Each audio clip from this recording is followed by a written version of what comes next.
គាបោអើយអូននៅទីណាឮតែវាចាមិនឃើញអូនអូនអើយបងចាំតែអូនបាត់សូនពុំឃើញរូបស្ងួនអូនខឹងរឿងអ្វី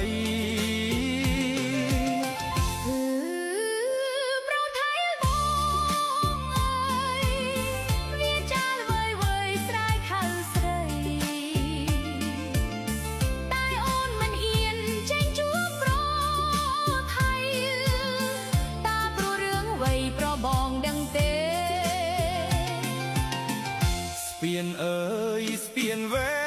ងស្ពានវែងដែលយើងតាក់តែងក៏សាងទុក